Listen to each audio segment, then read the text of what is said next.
नमस्ते, मैं नेहा आज एक और नई कहानी के साथ आप लोगों के समक्ष उपस्थित हुई हूँ और हमेशा की तरह मुझे आशा है कि ये कहानी भी आपको अच्छी लगेगी। और इस कहानी का शीर्षक मैं सबसे पहले आपको बता देती हूँ। इस कहानी का शीर्षक है नकारात्मक मानसिकता। आप और हम सभी से ये कहानी जुड़ी हुई है और बहुत अच्छी कहानी है। आप पूरी सुनिएगा, आशा है आपको पसंद आएगी। तो ये दो दोस्तों की कहानी है। इस कहानी में दो दोस्त हैं, एक मोहन और एक राम। तो मोहन अपने घर पर, रविवार का दिन है, वो आराम से बैठे हैं, उनका सारा कुछ काम चल रहा है। तो इतना बहुत दिन हो चुके थे राम और मोहन को मिले, तो राम ने सोचा क्यों ना मैं मोहन से मिलके आऊँ, और आज छुट्टी का दिन भी है तो थोड़ा सा मिलना भी हो जाएगा। राम मोहन के घर पहुंचते हैं और मोहन जो है बड़ा खुश हो जाता है राम को देखकर कि अरे वाह, राम मुझसे मिलने आया है। और मोहन ने अपनी पत्नी को बुलाया और उससे भी परिचय करवाया कि ये मेरा बहुत पुराने मित्र हैं और बहुत अच्छे दोस्त हैं और हम लोग साथ में पढ़े हैं जो भी कुछ। तो उन्होंने कहा कि ठीक है, और अब तुम जो है, मोहन ने कहा राम के लिए कुछ अच्छे से चाय नाश्ते की व्यवस्था करो, तब तक हम लोग आपस में बातें करते हैं। तो राम और मोहन अपनी बातें कर ही रहे थे कि राम की नज़र कोने में बैठे एक बच्चे के ऊपर गई, जो बच्चा अपने स्टडी टेबल पर बैठा है और कुछ न कुछ बहुत ध्यान से सोच रहा है। तो राम ने सोचा कि भाई ये बच्चा मोहन का बालक होगा। तो राम ने कहा कि मैं तुम्हारे बालक से मिलकर आता हूँ। तो मोहन ने कहा हाँ क्यों नहीं, तुम बातें करो उससे।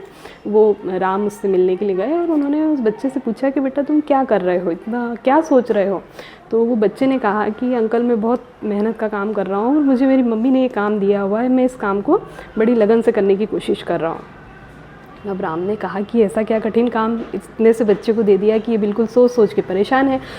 तो राम ने कहा कि आप क्या काम कर रहे हो, आपकी मम्मी ने क्या काम दिया है। तो बच्चा बोला कि मेरी मम्मी ने मुझे कहा है कि अपनी 10 कमियाँ इस कॉपी पर तुम नंबर से लिखो। अब राम ने कहा कि अच्छा, तुम्हें 10 कमियाँ लिखने के लिए कहा गया है। तो राम भी समझ गए कि ये तो वाकई में कठिन काम ही है, आपके और मेरे लिए भी कठिन काम है। यदि कोई हमें कह दे कि भाई आप अपनी 10 कमियाँ बताइए, तो शायद हमें बहुत सोचना पड़ेगा, क्योंकि अच्छाइयाँ तो हम सब एक दूसरे को बता देते हैं। तो राम ने कहा कि बेटा आप ऐसा करो कि एक नया पेज निकालो, उसमें 5 अच्छाइयाँ और 5 कमियाँ, ये दोनों वहाँ पर लिखो। बच्चा बड़ा खुश हो गया, उसने फटाक से नया पेज निकाला और उसमें अपनी 5 अच्छी बातें और 5 नेगेटिव बातें वहाँ पर लिख दी। अच्छी बातों में उसने, जैसे मेरी हैंड राइटिंग बहुत अच्छी है, मैं क्रिकेट बहुत अच्छा खेलता हूँ, ये सारी कुछ जो भी उसकी 5 अच्छाइयाँ थी वो वहाँ पर लिख दी। अब इतने में जो मोहन की वाइफ थी वो नाश्ता वगैरह लेकर आ गई थी। तो राम ने उनसे कहा कि आपने बच्चे को इतना भारी भरकम काम क्यों दे दिया कि भाई आप 10 कमियाँ लिखिए। तो दोनों माता पिता राम का मुंह देखने लगे। उन्होंने कहा कि अरे भैया तुमको पता नहीं है, ये जो बच्चा है ये बहुत शैतान है, बहुत मस्ती करता है, दिन भर खेलता रहता है, पढ़ाई नहीं करता है और बातें नहीं सुनता है और टीवी बहुत देखता है। ये सारी कमियां उन्होंने, पता नहीं कितनी सारी कमियां 5 मिनट में बच्चे की गिना दी। अब राम भी चुपचाप सुनता रहा, राम निःशब्द हो गया इतनी सारी कमियां सुनकर।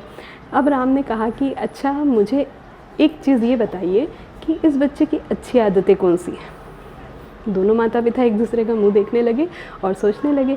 सोचते सोचते उन्होंने थोड़ा सा चिंतन किया और फिर उसके बाद उन्होंने बच्चे की अच्छाइयाँ बताना शुरू करी कि ये बहुत जल्दी किसी से भी मित्रता कर लेता है, सभी के साथ घुल मिल जाता है, खेलने में बहुत क्रिकेट खेलने में बहुत अच्छा है, इसकी हैंड राइटिंग बहुत अच्छी है, बहुत सारी उन्होंने उसकी अच्छाइयाँ भी गिना दी।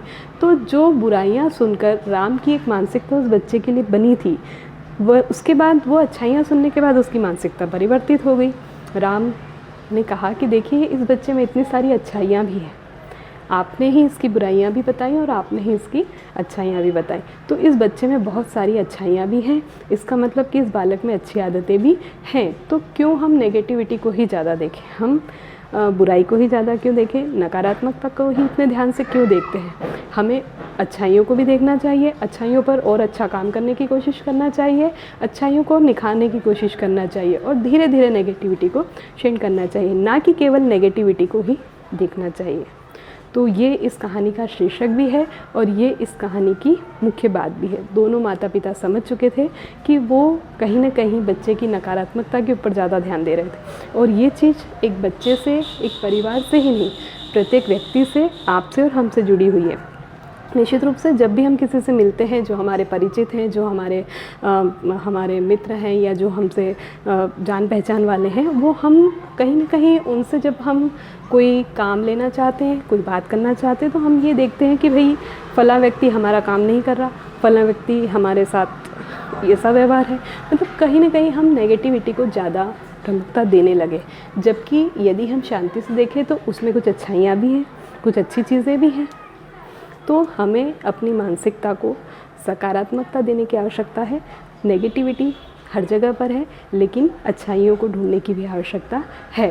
तो हमें हर सिक्के के दो पहलू हैं, पक्ष विपक्ष, नकारात्मकता और सकारात्मकता। तो हम कोशिश करें कि सकारात्मकता को ज़्यादा देखें, सकारात्मकता को उपयोग करें, उसको यदि हो सके तो ग्रहण भी करें, और जहाँ ज़रूरत हो हम उस सकारात्मकता का अच्छे से अच्छा प्रयोग करने की कोशिश करें।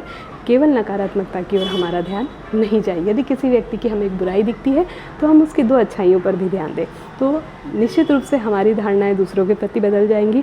और यदि हम सब इस तरह से सोचने लगे तो शायद बहुत सारी समस्याएं अपने आप हल हो जाएंगी। तो आशा है आपको ये कहानी पसंद आई होगी। धन्यवाद वीडियो को देखने के लिए और लाइक और शेयर करने के लिए। Thank you.